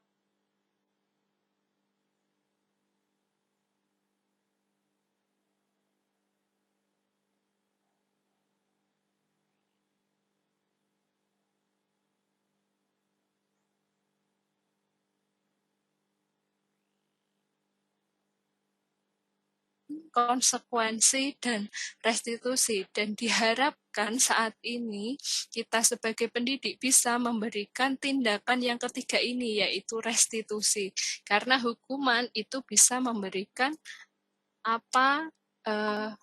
identitas gagal. Ibaratnya anak sudah diberikan level gagal, jadi tidak ada usaha lagi, dia merasa tidak percaya diri lagi menjadi seorang yang bisa lebih baik. Nah, untuk konsekuen, karena hukuman ini sifatnya menyakiti, bisa dirasakan anak tidak hanya saat ini, bisa sampai bertahun-tahun lamanya, karena tersimpan dalam jangka memori anak, seperti itu, dalam jangka panjang. Sehingga hal ini perlu dipikirkan lagi sebagai seorang pendidik, perlu memberikan tindakan apa yang tepat untuk menghadapi kesalahan yang dilakukan oleh anak. Nah, yang kemudian dari restitusi itu bagaimana yang membedakan dengan program disiplin lainnya seperti hukuman dan konsekuensi, yaitu restitusi itu bukan menebus kesalahan, tetapi belajar dari kesalahan. Kemudian restitusi itu memperbaiki hubungan. Kemudian restitusi itu tawaran, bukan paksaan. Kamu harus seperti ini, seperti itu. Kemudian restitusi itu menuntun untuk melihat ke dalam dirinya. Kemudian restitusi mencari kebutuhan dasar yang mendasari tindakan. Telah diketahui tadi ada 5 kebutuhan dasar manusia, bahwa orang yang melakukan kesalahan itu pasti ada alasannya, karena untuk memenuhi kebutuhan dasar, entah itu kesenangan, atau kebebasan, atau penguasaan, atau bertahan hidup, atau yang lainnya. Kemudian, restitusi itu sendiri adalah cara yang paling baik. Kemudian fokus pada karakter, bukan tindakan, tetapi menguatkan.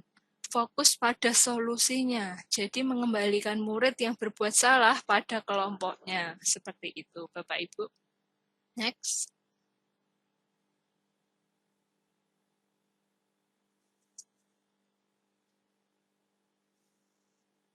Baik, di sini ada video tentang restitusi, di mana restitusi itu sendiri sebelum ke implementasinya ya Bapak Ibu, ada tahapan restitusi yang diberi nama segitiga restitusi, di mana dalam tahapan segitiga restitusi ini ada 3 langkah, yaitu menstabilkan identitas, yang kedua adalah memvalidasi tindakan yang salah, yang ketiga adalah menanyakan keyakinan.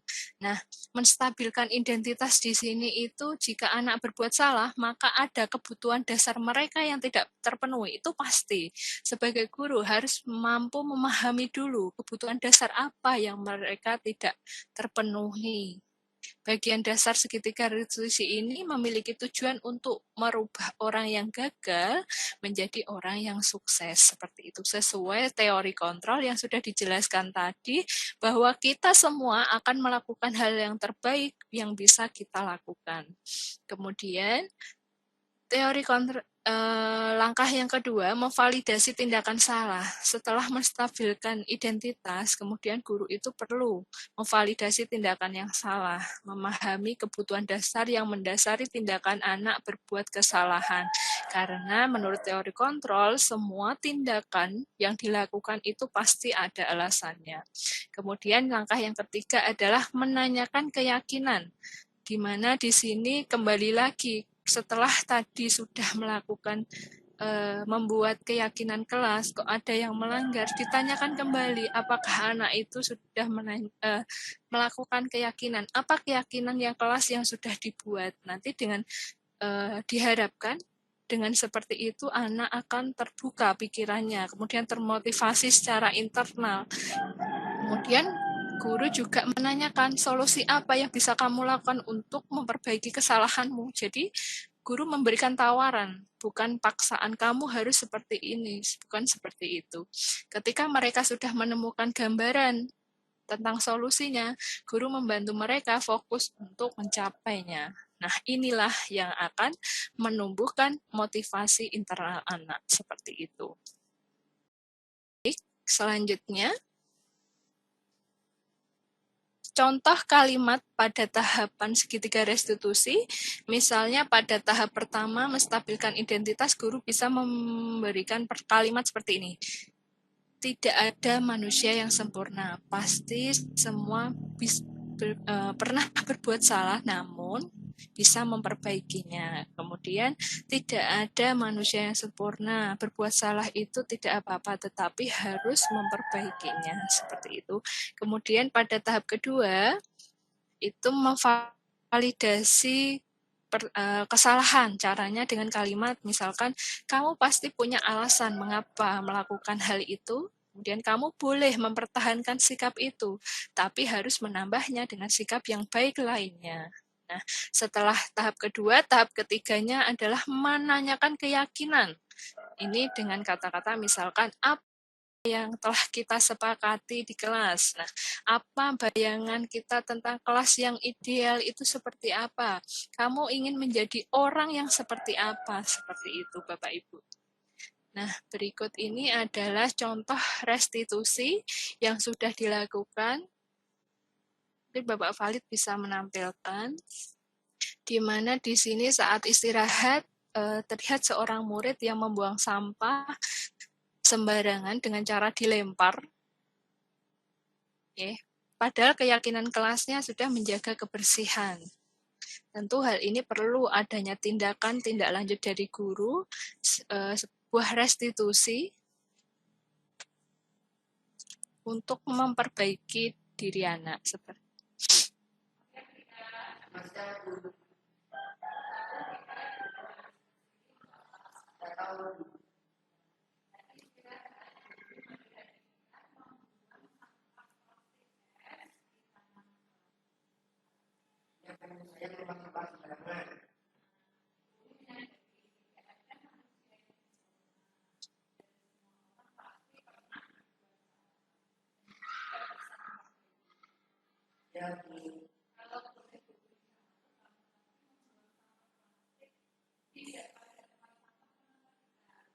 Saya senang main lempar-lemparan dan tembak sama juga sudah belum.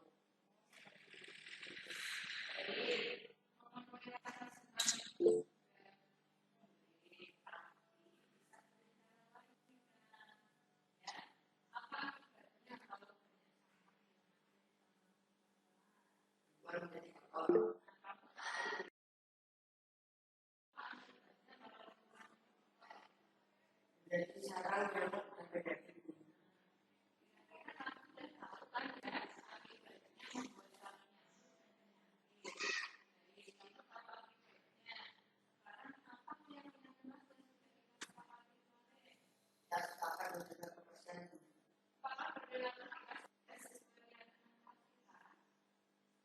Saya sadar perilaku saya tidak sesuai dengan kelasku. Saya akan membuang sampah pada tempatnya dan mengajak teman untuk membuang sampah yang sudah penuh.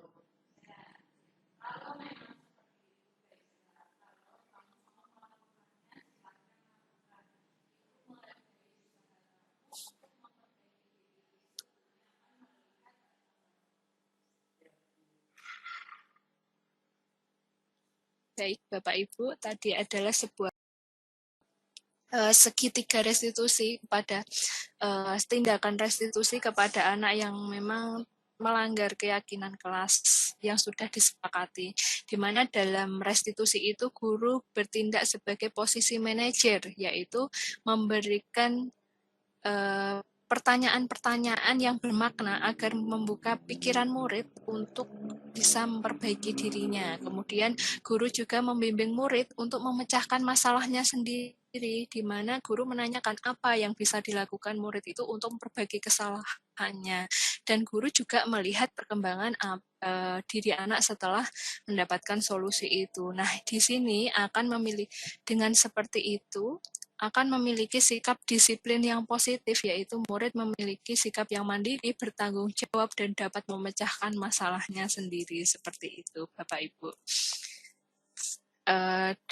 Next. Baik, Bapak Ibu semua, izinkan saya untuk memberikan pantun juga. Pergi ke taman, melihat bunga selasih. Cukup sekian, terima kasih. Saya kembalikan ke moderator. Monggo, Bu Nunung. Oke, terima kasih Ibu Umi Mayangsari atas pemaparan materi yang telah diberikan. Kami harapkan semoga apa yang sudah jenengan sampaikan bisa memberi manfaat bagi kita semua. Demikian Bapak Ibu guru hebat semuanya, pemaparan materi oleh Bapak Ibu narasumber dari awal sampai akhir sudah disampaikan. Acara selanjutnya yaitu sesi tanya jawab.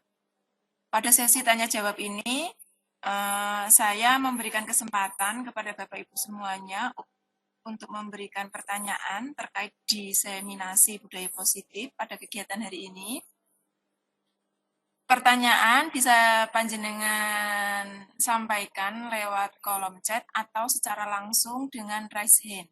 Monggo Bapak Ibu untuk berkenan memberikan pertanyaan kepada Bapak Ibu narasumber atas apa yang belum dipahami oleh Bapak Ibu guru. Semuanya, monggo bisa dengan raise hand atau menuliskan di kolom chat.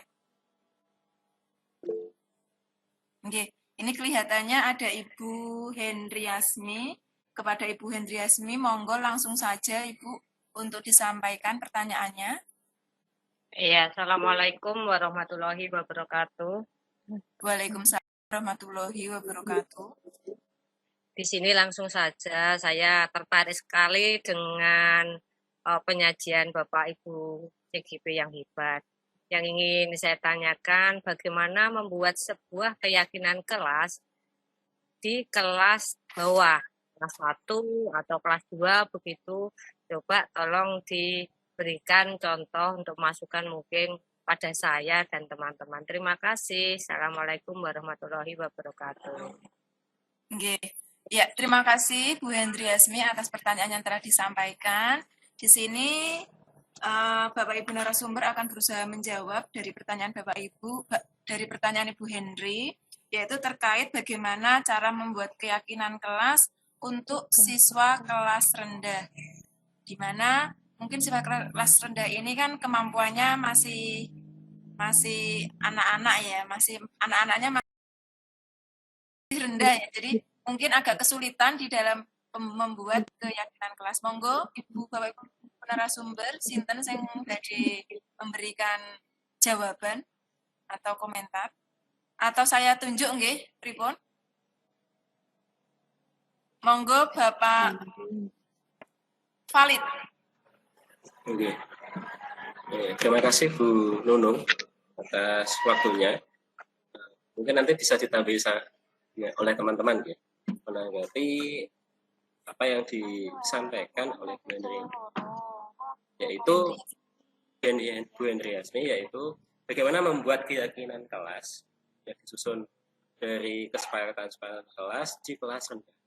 Bapak Ibu semuanya, tadi juga sudah disampaikan oleh Ibu Nunung sebagai moderator bahwa di kelas rendah itu kemampuan anak berbeda dengan murid-murid yang ada di kelas atas. Cara berpikir, cara mengolah kata, tingkatannya berbeda. Masih sederhana saya membahasakannya. Jadi mungkin menurut saya, Bapak Ibu semuanya, kita dapat sebagai guru, misalnya guru kelas 1 atau kelas 2 atau kelas 3, memunculkan atau memancing anak-anak melalui pertanyaan pemantik. Misalnya, anak kan sulit mengekspresikan apa yang ada di hatinya, sehingga dipancing dulu dengan beberapa pertanyaan atau beberapa kalimat. Contoh, yang pertama yaitu tentang menjaga kebersihan kelas. Karena kalau kelas kita kotor itu rasanya gimana? Nggak enak puja. Jadi bagaimana anak-anak menurutmu? Apakah kita itu perlu menjaga kebersihan kelas? Nah, kemudian yang kedua, tentang misalnya saling menghormati dan menghargai orang lain. Pada anak-anak kelas bawah, misalnya, kita pancing pendapat mereka dulu, agar mereka menyampaikan pendapat. Anak-anak semuanya, jika kamu bermain dengan temanmu, biasanya apakah pernah terjadi pertengkaran atau perselisihan misalnya dijawab ada yang pernah, ada yang tidak. Nah, yang pernah misalnya, bagaimana perasaanmu jika bertengkar dengan temanmu? Nyaman atau tidak? Nah, nanti setelah kita memberikan pertanyaan-pertanyaan itu, lalu kita buat kesimpulan, sehingga menjadi kesimpulan-kesimpulan yang kita susunkan, kita bantu susunkan dari pendapat anak-anak itu, kita buat menjadi. Nah, dari kesepakatan kelas itu, kita susun kembali, kita ringkas, kita padatkan menjadi keyakinan kelas. Mungkin demikian pendapat dari saya, mungkin dari teman-teman atau Bapak Ibu yang lainnya dapat menambahkan. Terima kasih. Ya, terima kasih Bapak Valid Bahtiar atas jawaban yang telah disampaikan. Pripun Ibu Hendriasmi, dari jawaban Bapak Valid sudah memberi kepuasan apa belum? Ya, plus untuk Tepuk tangan buat Bapak Valid. Alhamdulillah, ternyata Pak Valid bisa memuaskan saya. Terima kasih. Ya, terima kasih. Oke, selanjutnya ini ada pertanyaan saya ambil dari kolom chat, yaitu pertanyaan dari SDN Satu Getas. Mungkin ini pertanyaan dari gabungan dari guru-guru di SDN Satu Getas ya. Pertanyaannya adalah bagaimana mewujudkan profil pelajar Pancasila melalui budaya positif. Nah, pertanyaan ini sangat luar biasa sekali. Ya, jadi kita nanti akan tahu bagaimana cara untuk mewujudkan profil pelajar Pancasila melalui budaya positif. Ini nanti pertanyaan ini akan dijawab oleh Bapak Agus Sunardi. Oh, ini dari Ibu Umi Mayangsari, Badi menjawab. Mohon maaf Ibu Umi Mayangsari, ini terkait kersane tadi kan jenengan sudah menjelaskan panjang dan lebar. Saya ingin mencari jawabannya dari Bapak Agus Sunardi. Baik. Monggo Bapak Agus untuk memberi jawaban atas pertanyaan dari Bapak Ibu Guru di SDN Satu Getas. Terima kasih Ibu Nunung atas waktunya. Mungkin setahu saya, sepengetahuan saya, karena beriman, bertakwa, beragnia, berkebinekaan global, bergotong royong, mandiri, bernalakritis dan kreatif. Bagaimana cara kita agar terlaksana? Nanti Bumi monggo menambahi. Bagaimana bisa terlaksana dengan budaya positif? Mungkin pertama kita memberikan kebiasaan dulu atau keyakinan kelas yang Pak Khalid tadi sudah dibahas. Kita membuat keyakinan kelas dulu. Dan contohnya tentang beriman bertakwa. Jadi setiap masuk, setiap ketemu harus salam dulu. Itu kan juga budaya positif yang bisa kita laksanakan. Terus bergotong royong, bisa di kelas, bisa antar kelas, satu sekolah. Benar kritis, mungkin waktu ketika pembelajaran harus benar kritis. Itu yang perlu kita galakkan dulu di masing-masing kelas. Jadi seperti budaya, harus membudaya dulu. Sehingga nanti bisa tercapai profil pelajar Pancasila. Seperti itu. Terima kasih Bu Nunung. Monggo Bu Umi atau yang lain menambah.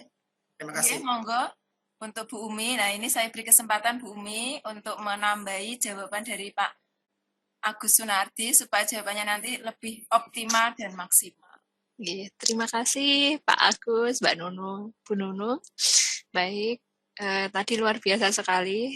Benar sekali apa yang disampaikan Pak Agus, bagaimana mewujudkan profil pelajar Pancasila melalui budaya positif. Dan saya mau menambahkan di sini bagaimana caranya. Yang penting yang pertama adalah menyesuaikan visi sekolah, menginternalisasi visi sekolah dengan profil pelajar Pancasila. Nah, karena visi sekolah ini menjadi tujuan bagi gambaran masa depan sekolah impian masing-masing.